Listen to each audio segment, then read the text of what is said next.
Buenas tardes a todos. Hoy continuamos con el capítulo 14 de La historia interminable, una novela de Michael Ende.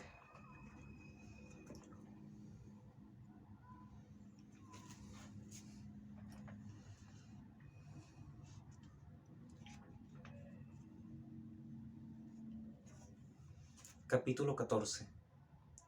Goab, el desierto de colores.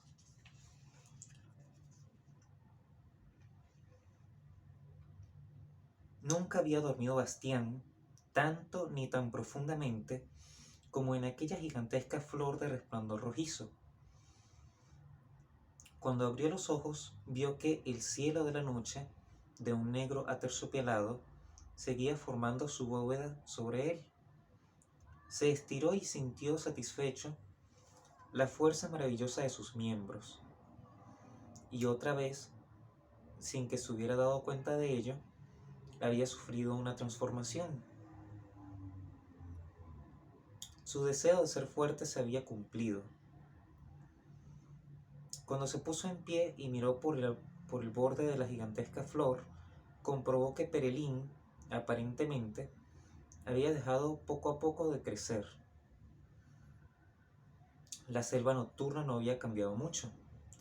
Bastián no sabía que eso tenía que ver también con el cumplimiento de su deseo, ni que, al mismo tiempo, el recuerdo de su debilidad y torpeza se había desvanecido. Ahora era fuerte y bien parecido, pero por alguna razón no le bastaba. Hasta le parecía un poco afeminado. Ser fuerte y apuesto solo tenía sentido si se era además duro, resistente y espartano, como Atreyu. Pero bajo aquellas flores luminosas, donde solo había que alargar la mano para coger los frutos, no había oportunidad para ello. En el este, los primeros tonos delicados del crepúsculo matutino, de color madreperla, comenzaban a aparecer sobre el horizonte de Perelín, y cuando más clareaba, tanto más palidecía la fosforescencia de las plantas nocturnas. Muy bien, se dijo Bastián, ya pensaba que nunca sería de día. Se sentó en el suelo de la flor y pensó qué podía hacer. ¿Bajar otra vez y seguir dando vueltas? Indudablemente, como rey de Perelín, podía abrirse camino por donde quisiera.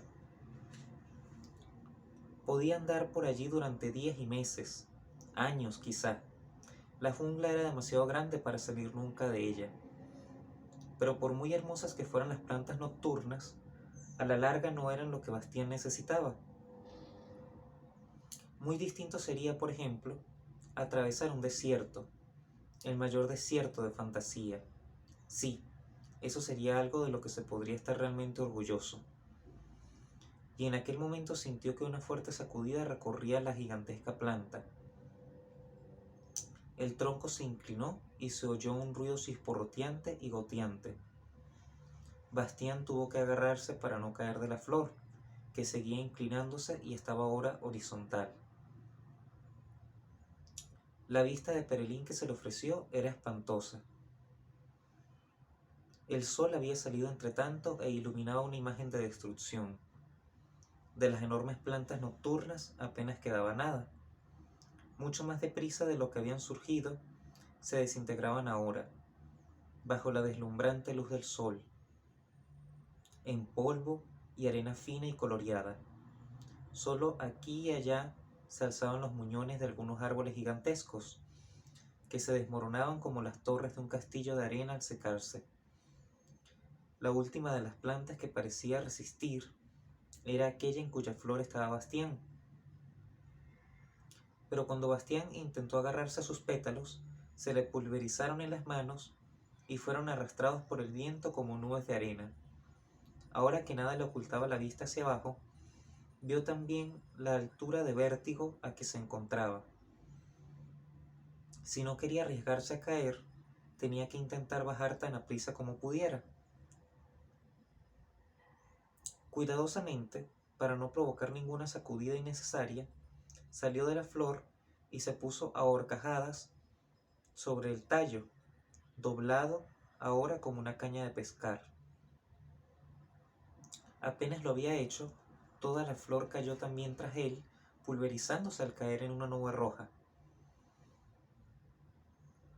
Con la mayor cautela, Bastián siguió avanzando.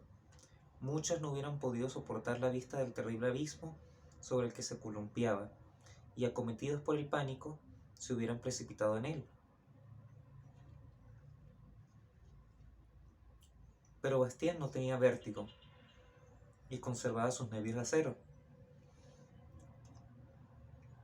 Sabía que un solo movimiento imprudente podía destrozar la planta.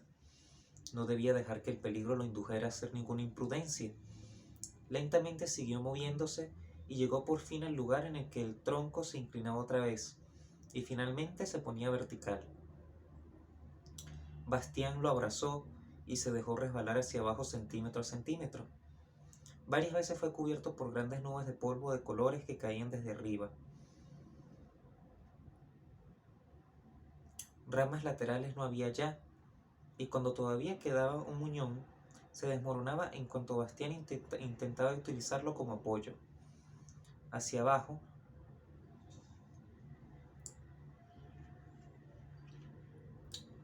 el tronco se hacía cada vez más grueso y Bastián no podía ya abarcarlo, y todavía estaba a la altura de una torre sobre el suelo.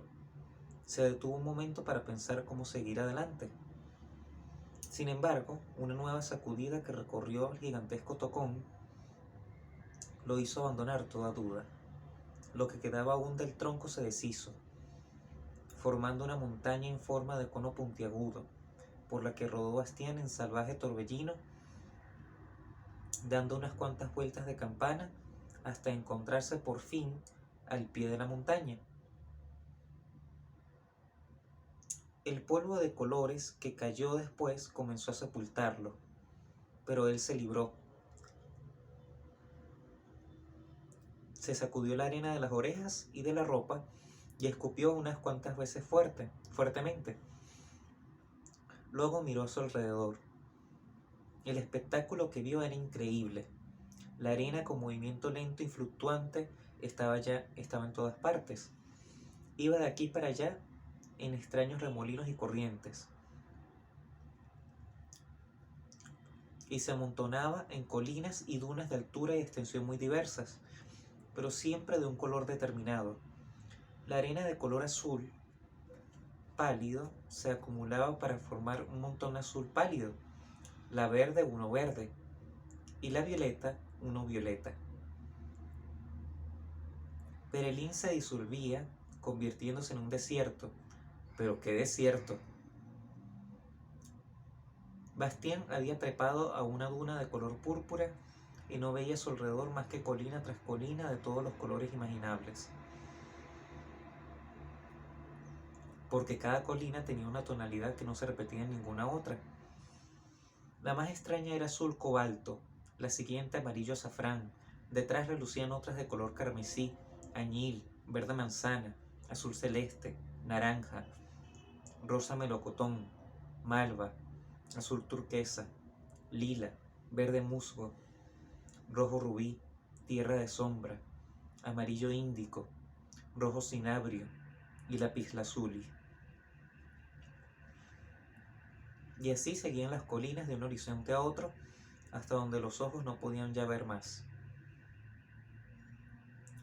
Arroyos de arena dorados y plateados corrían entre esas colinas, separando los colores entre sí. Esto, dijo en voz alta Bastián, es Goab, el desierto de colores.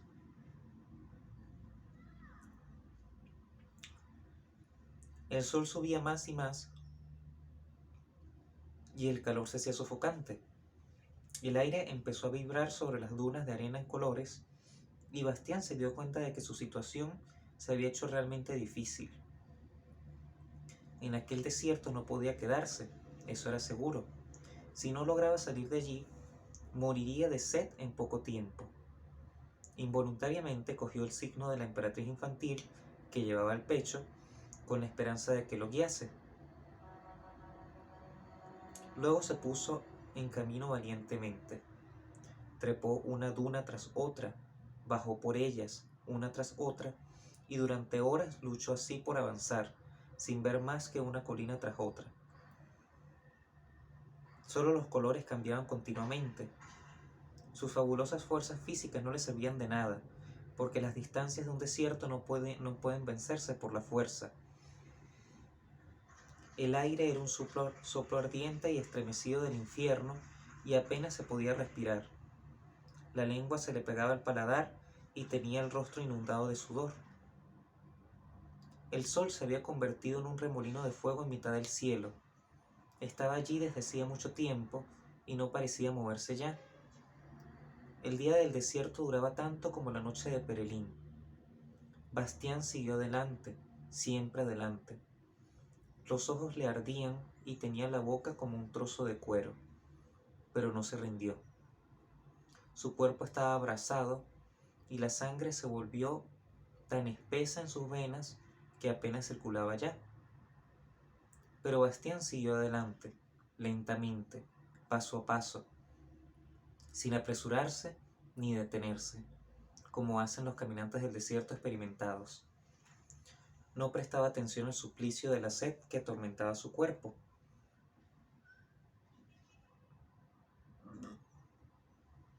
Se había despertado en él una voluntad tan férrea que ni el cansancio ni las privaciones podían doblegarla.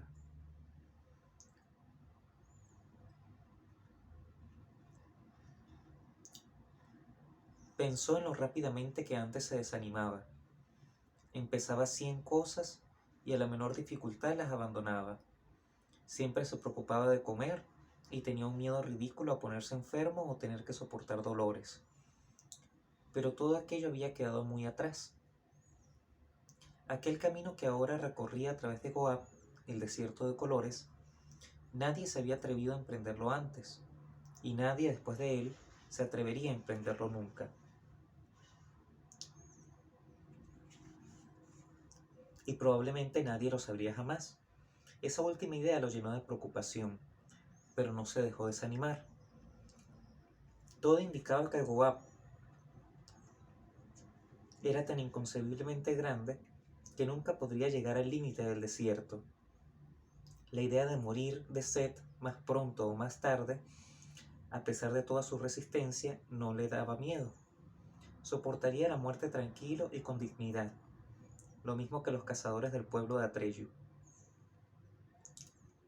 Pero como nadie se atrevía a adentrarse en aquel desierto, nadie llevaría tampoco la noticia del fin de Bastián, ni a Fantasía ni a su casa. Sencillamente lo darían por desaparecido y sería como si no hubiera estado nunca en Fantasía ni en el desierto de Goab.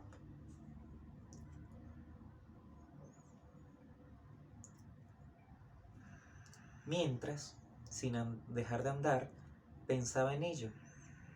Tuvo de pronto una idea. Toda Fantasía, se dijo, estaba contenida en aquel libro en que se escribía El viejo de la montaña errante.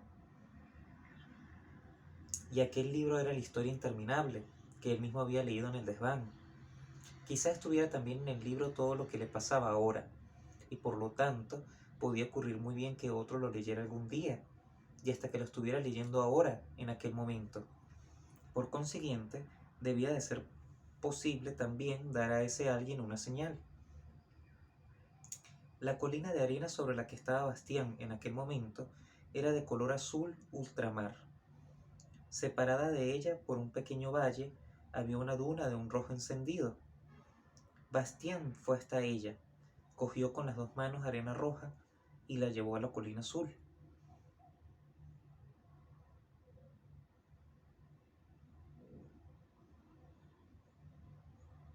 Luego trazó con arena en la ladera una larga línea. Volvió atrás, trajo más arena roja y repitió la operación una y otra vez. Al cabo de un rato, había trazado 3 gigantescas letras rojas sobre fondo azul.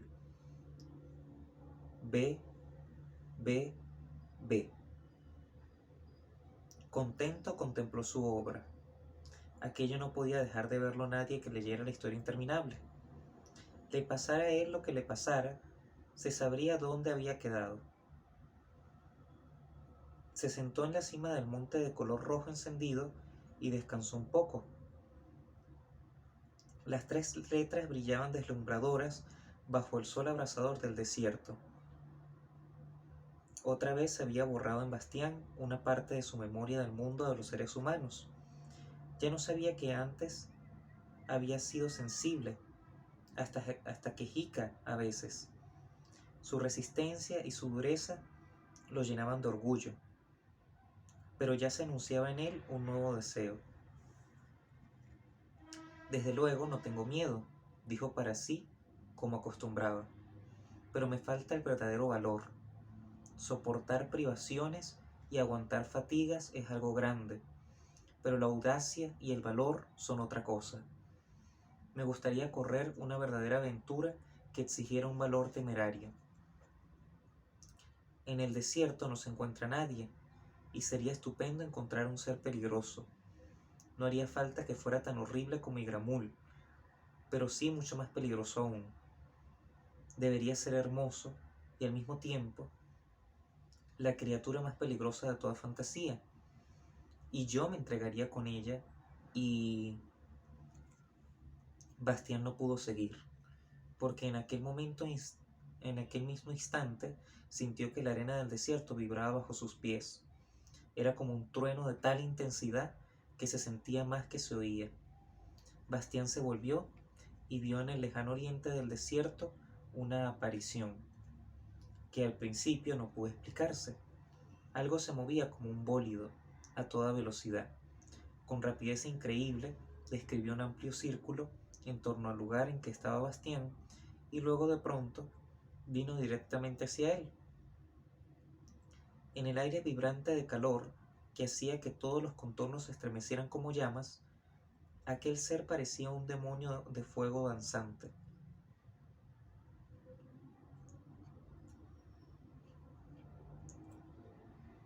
El miedo se apoderó de Bastián, y antes de haberlo pensado bien, había corrido al valle que había entre la duna roja y la azul para ocultarse de aquel ser de fuego que se acercaba. Pero apenas estuvo allí se avergonzó de su miedo y se dominó. Cogió a Aurín de su pecho y sintió cómo todo el valor que acababa de desear se precipitaba en su corazón, llenándolo por completo. Entonces oyó otra vez aquel trueno profundo que hacía temblar el suelo del desierto, pero esta vez muy cercano. Levantó la vista. Sobre la cumbre de la duna de color rojo encendido había un león gigantesco. Estaba exactamente delante del sol, de forma que su majestuosa melena le rodeaba el rostro como una corona de llamas. Pero aquella melena y también el resto de su piel no era amarilla, como suelen ser en los leones, sino de un rojo tan encendido como el de la arena en que se encontraba. El león parecía no haber visto al chico que, en comparación con él, resultaba diminuto en el valle que separaba las dos colinas. Miraba más bien las letras rojas que cubrían la colina de enfrente. Y entonces dejó oír otra vez su voz poderosa y retumbante. ¿Quién ha hecho eso? Yo, dijo Bastián.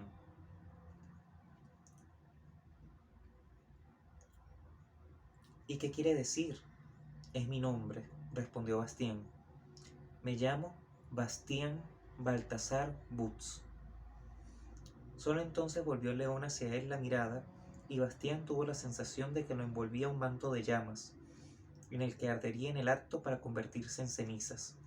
Sin embargo, la impresión desapareció enseguida y sostuvo la mirada del león. Yo, dijo el poderoso animal, soy Graogramán, señor del desierto de colores, y al que llaman también la muerte multicolor. Los dos seguían mirándose, y Bastián notó el poder fatal que se desprendía de aquellos ojos. Fue como una invisible lucha de fuerzas, y finalmente el león bajó la mirada. Con movimientos lentos y majestuosos, descendió de la duna. Cuando pisó la arena azul ultramar, su color cambió también, de forma que piel y melena fueron igualmente azules. El gigantesco animal se quedó un segundo ante Bastián, que tenía que mirarlo como mira un ratón a un gato, y luego repentinamente Graogramán se echó, humillando la cabeza ante el chico hasta tocar el suelo. Señor, soy tu siervo y aguardo tus órdenes. Quisiera salir de este desierto, explicó Bastián. ¿Puedes sacarme de aquí? ¿Puedes sacarme de aquí? Graogramán sacudió la melena. Eso, señor, no puedo hacerlo. ¿Por qué? Porque llevo el desierto conmigo.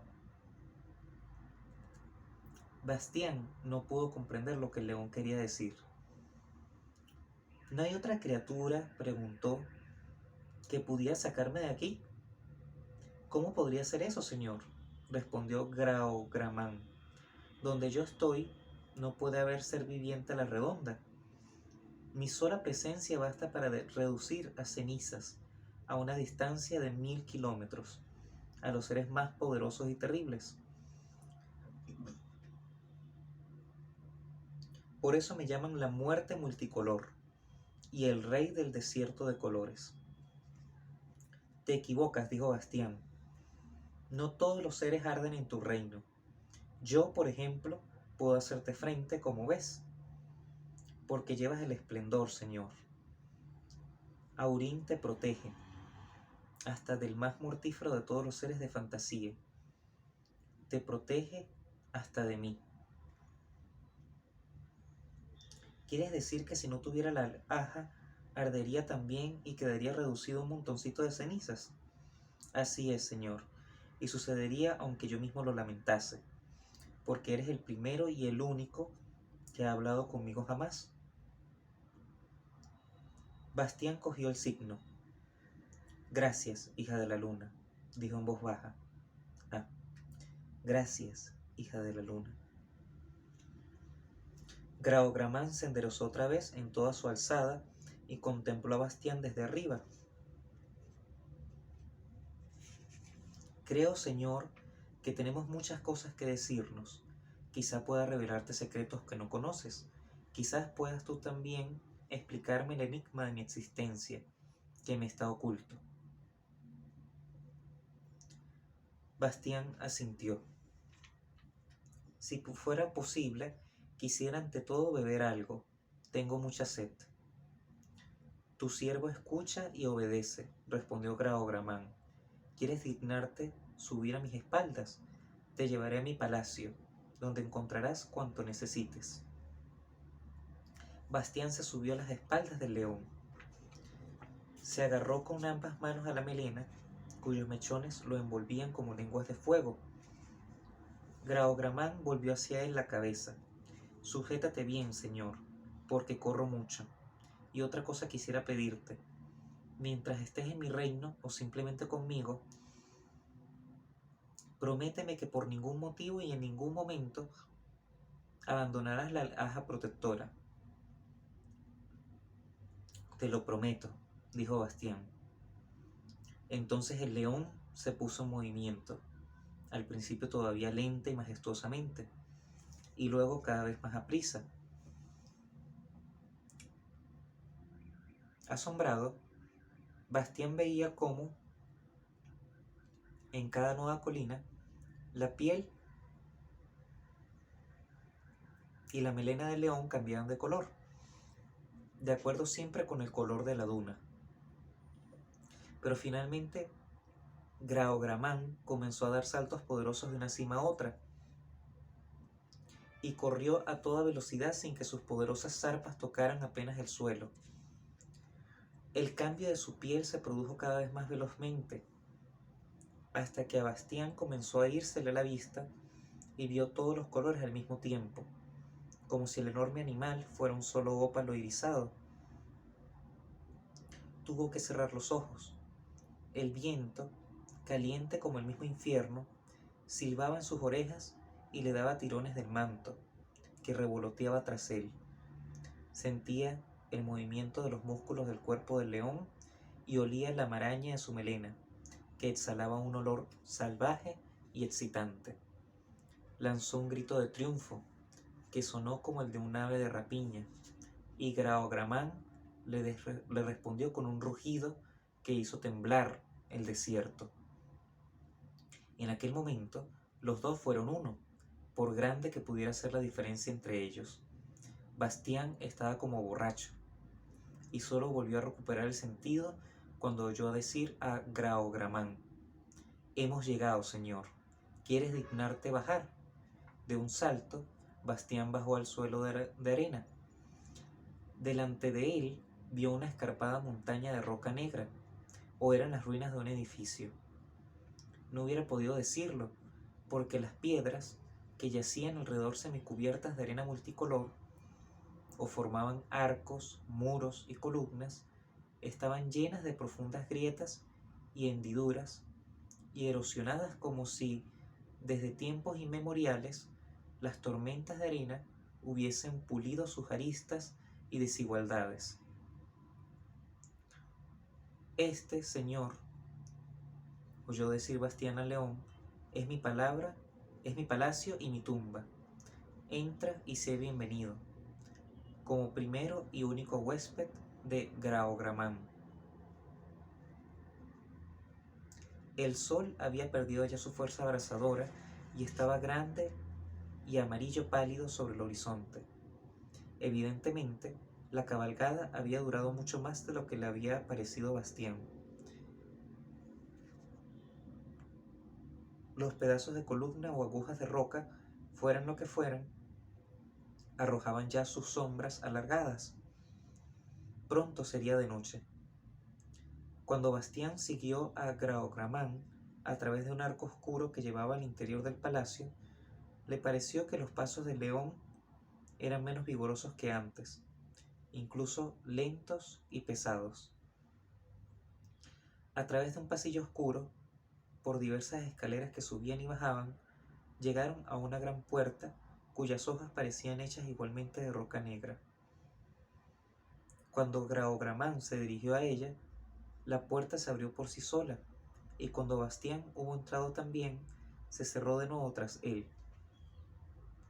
Estaban ahora en una espaciosa sala, o mejor dicho, en una gruta iluminada por cientos de lámparas. El fuego que ardía en ellas se parecía al jugueteo de las llamas de colores de la piel de Graogramán. En el centro, el suelo, cubierto de mosaicos y colores, se alzaba escalonadamente hasta una plataforma redonda sobre la que descansaba un bloque de piedra negra. Graogramán volvió lentamente a Sebastián su mirada, que ahora parecía como apagada.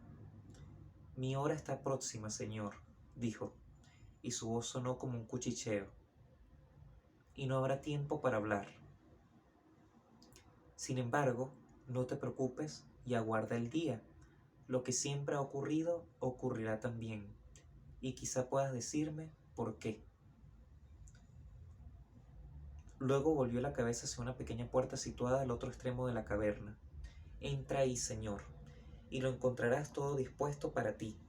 Ese aposento te espera desde tiempo inmemorial». Bastián se dirigió hacia la puerta, pero antes de entrar por ella, se volvió otra vez. Graogramán se había echado sobre el bloque de piedra negra, y ahora él mismo era negro como la roca. Con una voz que era casi un susurro, el león dijo: «Escucha, señor, es posible que oigas ruidos que te espanten, pero no te preocupes. Nada puede ocurrirte mientras lleves el signo». Bastián asintió y atravesó la puerta. Ante él había una estancia decorada de la forma más espléndida. El suelo estaba cubierto de alfombras suaves y de vivo colorido. Las delgadas columnas, que soportaban una bóveda de muchos arcos, estaban cubiertas de mosaicos dorados que reflejaban en mil pedazos la luz de las lámparas, las cuales brillaban aquí también con todos los colores. En un ángulo había un ancho diván de colchas y cojines blandos de toda clase, cubierto por una tienda de seda azul. En la otra esquina, el suelo de piedra estaba excavado formando una gran piscina, en la que humeaba un líquido luminoso de color dorado. En una mesita baja había cuencos y platos con manjares, y también una jarra con una bebida de color rubí y una copa dorada. Bastián se sentó al estilo árabe junto a la mesita y empezó a servirse. La bebida sabía agria y salvaje, pero apagaba la sed de una forma maravillosa. Los alimentos eran totalmente desconocidos para Bastián. Ni siquiera hubiera podido decir si se trataba de pasteles, grandes guisantes o frutos secos. Algunos parecían calabazas y melones, pero su gusto era totalmente diferente, picante y aromático. Sabían sensacional y sabrosamente. Bastián comió hasta hartarse. Luego se desnudó, lo único que no se quitó fue el signo, y se metió en el baño. Durante un rato chapoteó en el raudal de fuego, se lavó, buceó y resopló como una morsa. Entonces descubrió unas botellas de extraño aspecto que había al borde de la piscina. Pensó que serían sales de baño. Despreocupadamente, echó en el agua un poco de cada clase. Algunas produjeron llamas verdes, rojas o amarillas, que borbotearon en la superficie haciendo un poco de humo. Olían a resina y hierbas amargas. Finalmente, Bastián salió del baño, se secó con suaves toallas que había dispuestas y se vistió de nuevo. Al hacerlo le pareció que las lámparas de la habitación ardían de pronto con menos fuerza, y entonces llegó a sus oídos un ruido que hizo que un escalofrío le recorriera la espalda, un crujido y un chasquido, como si estallara una gran roca de hielo, que se extinguió en un gemido cada vez más suave. El ruido no se repitió, pero el silencio era casi más espantoso aún. Tenía que averiguar lo que había sucedido. Abrió la puerta de la alcoba y miró dentro de la gran caverna. Al principio no pudo descubrir ningún cambio, salvo que las lámparas ardían más apagadamente y su luz empezaba a pulsar como el latido de un corazón, cada vez más lentamente. El león estaba todavía en la misma posición sobre el bloque de piedra negra y parecía mirar a Bastián. Graogramán, llamó Bastián en voz baja. ¿Qué ha pasado? ¿Qué ruido era ese? ¿Has sido tú? El león no respondió ni se movió, pero cuando Bastián se dirigió hacia él, lo siguió con los ojos. Bastián extendió titubeando la mano para acariciarle la melena, pero apenas la había tocado retiró la mano asustado. Estaba dura y helada como la piedra negra, y lo mismo pasaba con el rostro y las zarpas de Graogramán. Bastián no supo qué hacer. Vio que los negros batientes de piedra de la gran puerta se abrían despacio. Solo cuando estaba ya en el largo pasillo oscuro y subía por la escalera, se preguntó qué buscaba allí afuera. No podía haber nadie en aquel desierto capaz de salvar a Graogramán. Pero ya no había desierto. En la oscuridad de la noche comenzaba a brillar y resplandecer por todas partes. Millones de diminutos brotes de plantas surgían de los granos de arena, que eran otra vez semillas. Perelín, la selva nocturna, había empezado otra vez a crecer. Bastián sospechó de pronto que la congelación de Graogramán, de alguna forma, tenía algo que ver con ello. Volvió otra vez a la caverna. La luz de las lámparas temblaba aún, muy débilmente. Llegó hasta el león, le pasó el brazo por el poderoso cuello y apretó su cara contra el rostro del animal.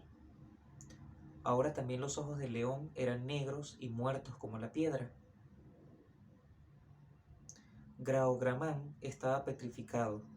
Hubo un último estremecimiento de las luces y luego todo se hizo oscuro como una tumba. Bastián lloró amargamente y el rostro del león de piedra se mojó con sus lágrimas. Por fin se echó, acurrucado entre las poderosas patas delanteras del león, y se durmió. Y así finaliza el capítulo 14 de la historia interminable. Gracias por escuchar.